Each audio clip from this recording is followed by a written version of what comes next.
Episode 1 के शुरू में हम एक गैंगस्टर को देखते हैं जो एक बंदे को मारने के बाद उसको पनिशमेंट दे रहा होता है और तभी वहाँ उसका बेटा आ जाता है जिसकी हालत देखकर लग रहा था कि उसे किसी ने बहुत मारा है। उसकी ये हालत देखने के बाद वो गैंगस्टर अपने साथियों को लेकर उस क्लब में पहुँच जाता है जहाँ वो शख्स मौजूद था जिसने उसके बेटे की धुलाई की थी। तभी हम वहाँ पर नायू सो को देखते हैं जो हमारे ड्रामे का मेन लीड है। वो वहाँ सॉन्ग गा रहा था। वो गैंगस्टर अंदर जाकर बैठता है और सॉन्ग बंद कर देता है और फिर नायूसू से पूछता है कि तुमने मेरे बेटे का ये हाल क्यों किया है। नायूसू कहता है कि मैंने कुछ नहीं किया, अपने बेटे से ही पूछ लो, पहले फ़ाइट इसने स्टार्ट की थी। जिस पर इसका बेटा कहता है कि हाँ मेरी ही गलती थी। फिर नायूसू वहाँ से जाने लगता है और फिर वो गुंडे उसे रोक कर फाइटिंग स्टार्ट कर देते हैं। फिर नायूसू सारे गुंडों को मार गिराता है और अपने साथियों का ये हाल देख कर वो गैंगस्टर कहता है कि वाह तुम भी हमारी फैमिली में शामिल क्यों नहीं हो जाते, मैं तुम्हें बहुत पैसे दूंगा। जिस पर नायूसू कहता है कि मेरे पास पहले ही बहुत पैसा है। फिर हमें एक स्टूडेंट को दिखाया जाता है जिसका नाम सैरा है। वो अकेली पिक्स बनवा रही होती है। तभी वो अपनी फ्रेंड हानवा तांग जो कि इस ड्रामे की मेन लीड है उसे कहती है कि मुझे अकेले मज़ा नहीं आ रहा, तुम भी मेरे साथ पिक्स बनवाओ। फिर वो दोनों साथ पिक्स बनवाती हैं। रास्ते में सैरा बतांग से कहती है कि तुम इस फ़ोटो को अपनी प्रोफाइल पिक्चर में लगा लेना और फिर वो क्लब चले जाते हैं।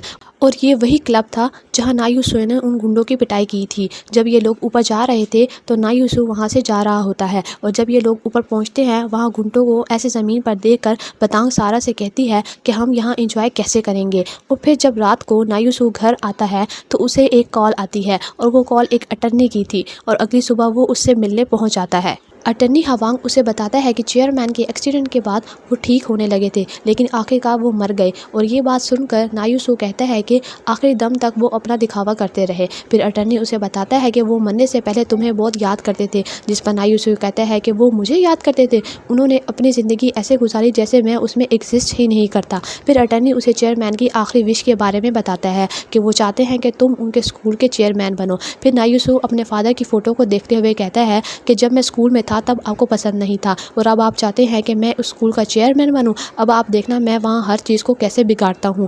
अगले दिन वो एक स्टूडेंट बनकर स्कूल पहुंच जाता है। फिर एक टीचर उसे क्लास में ले जाती है और उसे बतांग के पास बैठने का कहती है। नायूसू बतांग को देखकर सोचता है कि ये तो बहुत बोरिंग लग रही है और फिर उससे पूछता है कि यहाँ सबसे पॉपुलर कौन है। जिस पर बतांग उसे कहती है कि ये तुम क्या बच्चों वाली बातें कर रहे हो। फिर नायूसू बुरुवोन को देखकर कहता है क्या ये लड़का सबसे पॉपुलर है। जिस पर बतांग रुवून से पूछती है क्या तुमने कभी फाइट की है। जिस पर रुवून कहता है नहीं, क्यों। तो बतांग उसे कहती है कि ट्रांसफर स्टूडेंट पूछ रहा था। तो वो रोन नायूसू से कहता है कि ये बात तुम मुझसे डायरेक्टली भी पूछ सकते थे। तभी वहाँ एक लड़का आता है और नायूसू से फ्रेंडशिप करने के लिए उसे ब्रेड ऑफर करता है। जिस पर नायूसू ब्रेड को फेंक देता है और तभी बतांग उसे कहती है कि तुमने ऐसा क्यों किया, फ़ौरन इससे माफ़ी मांगो। जिस पर नायूसू कहता है कि तुम कौन होती हो। मैं वही हूँ जिसका तुम पूछ रहे थे, पॉपुलर गर्ल। और उसे रूफ टॉप पर चलने का कहती है कि चलो मैं तुम्हें दिखाती हूँ। और वही एपिसोड 1 एंड हो जाता है।